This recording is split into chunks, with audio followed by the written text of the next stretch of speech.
Hoje nós estamos recebendo aqui o deputado estadual Júnior Mock, que está em seu quarto mandato e tem uma longa trajetória na vida pública. Foi prefeito de Coxim por 2 vezes, presidiu a Assembleia Legislativa de Mato Grosso do Sul, modernizou a casa e é autor de diversos projetos importantes na área da saúde, da educação e inclusão.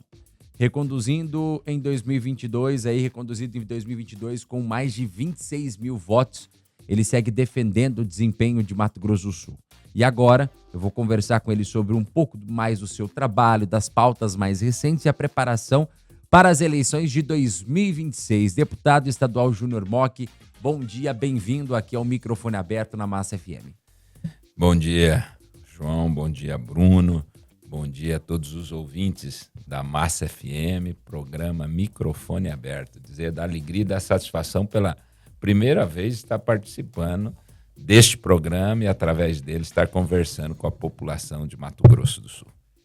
Muito bem. Deputado, qual que é o balanço que o senhor faz desse seu mandato aí, mandato que encerra no próximo ano, né? E daqui a pouco a gente vai falar sobre eleição. Mas qual o balanço que o senhor pode trazer aí, um pouco desse seu trabalho na Assembleia Legislativa aqui do Estado?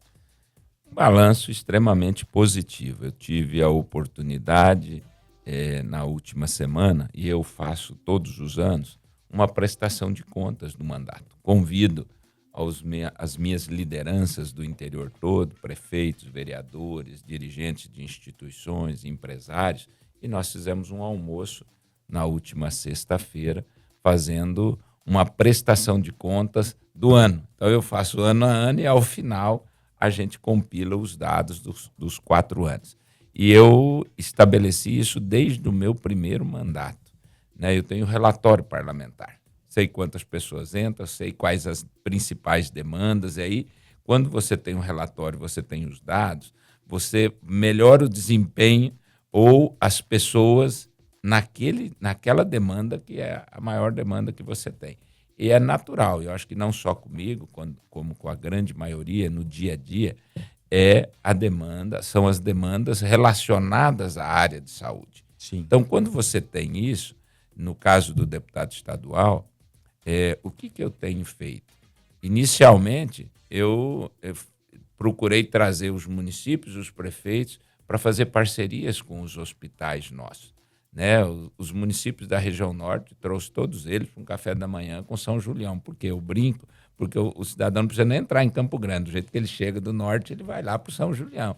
Para os municípios, dentro das especialidades que eles não têm, eles terem um credenciamento das especialidades da unidade de saúde em Campo Grande para atendê-las. Uhum. Assim como fiz uma reunião grande com prefeitos também, secretários de saúde, no hospital, com o hospital evangélico, né? Lá, o Hospital Mackenzie, lá de Dourados, que também é uma unidade hospitalar com várias especialidades, um hospital Sim. que tem uma abrangência grande e pode atender toda a região ali da Grande Dourados, do Cone Sul do estado e até a região de fronteira. Fiz isso por quê? Porque você traz os prefeitos podem credenciar, independente de SUS, para baratear o custo também para os municípios e ter a condição de fazer fluir, né, as questões inerentes à saúde. Mas é muito grande. Dentro do gabinete, eu tenho pessoas só para cuidar disso.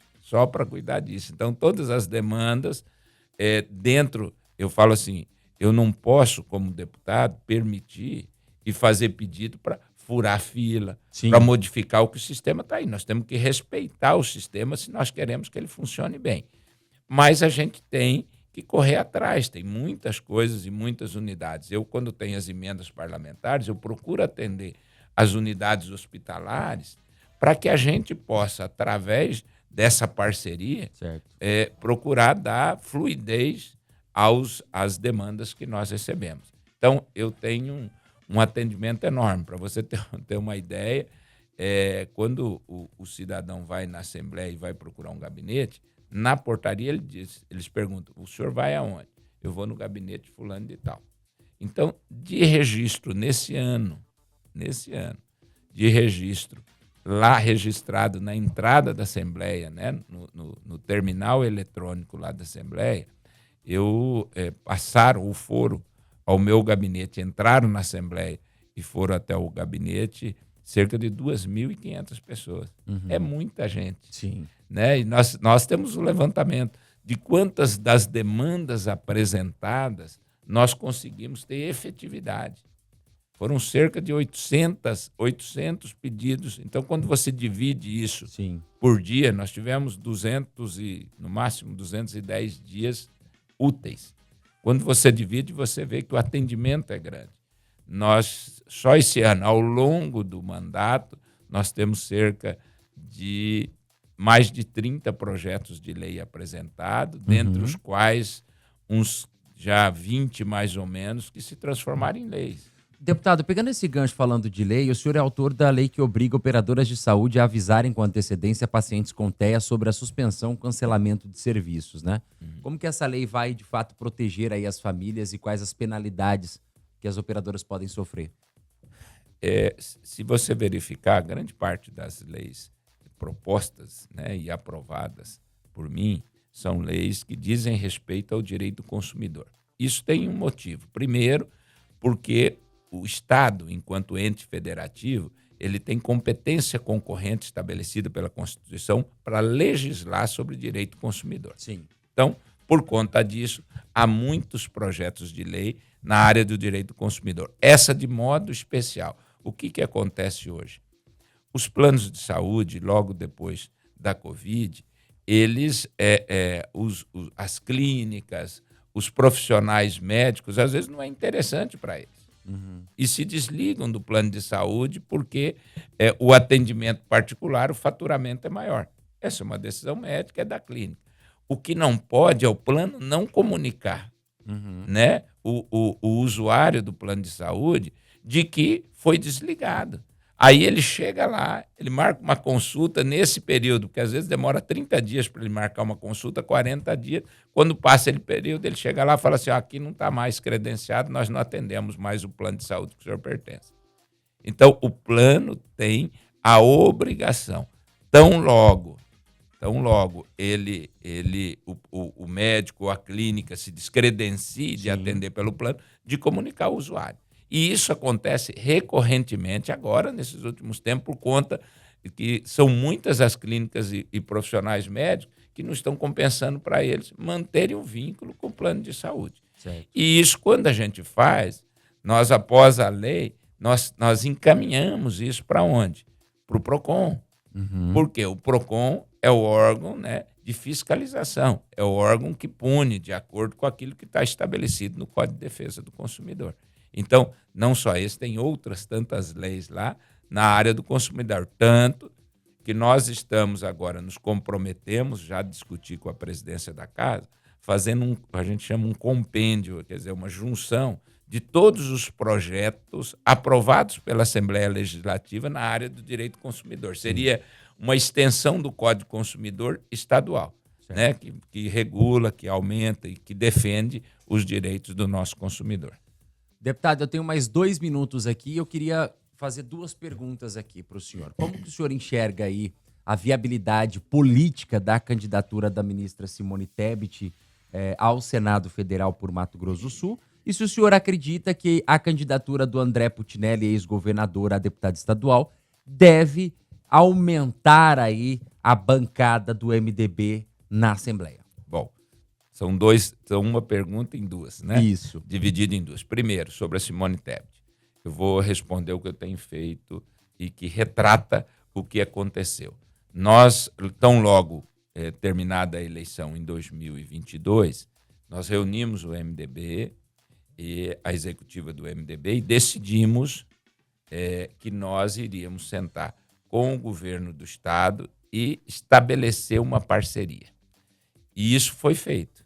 E essa reunião ocorreu na casa, no apartamento da ex-senadora Simone, ministra Simone Tebet, com a presença dela, onde nós definimos que a bancada estadual estaria, né, apoiando o governador Riedel, estaria na bancada de sustentação do atual governo, e que nós estávamos com essa sinalização estabelecendo uma parceria política para 2024 e 2026. Certo. Em 2024, nos municípios onde nós tínhamos candidaturas competitivas e eles não, eles nos apoiavam. E vice-versa, nós apoiávamos ele. E onde tinha duas candidaturas, que eram dos dois partidos, nós, cada um, né, apoiava o seu, e na frente nós sentaríamos para trazer o nosso prefeito ou prefeita para estar junto na parceria e ter o apoio do governo do estado. Pois bem, isso aconteceu, certo? Tanto a parceria em 2022, o apoio na Assembleia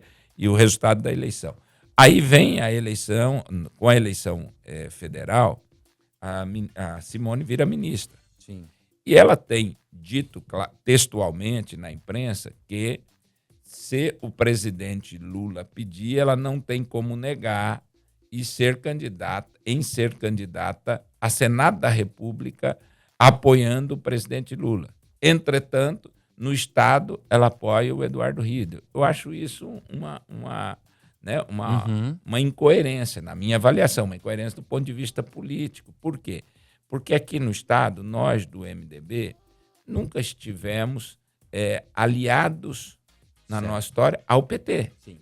Né? E nós temos uma aliança firmada com o governador Riedel, que declaradamente é um governo de centro-direita. Ele vai apoiar a candidatura desse centro-direita, ou seja, do PP, ou seja, do Republicanos, ou seja, do PL. E tem o ex-governador Reinaldo como senador. Certo. Então, esse é o problema gerado para nós, certo? Então, nós temos que resolver, o governo também tem que entender, tem que dizer, isso eu não aceito também, né? Então, esse é um problema.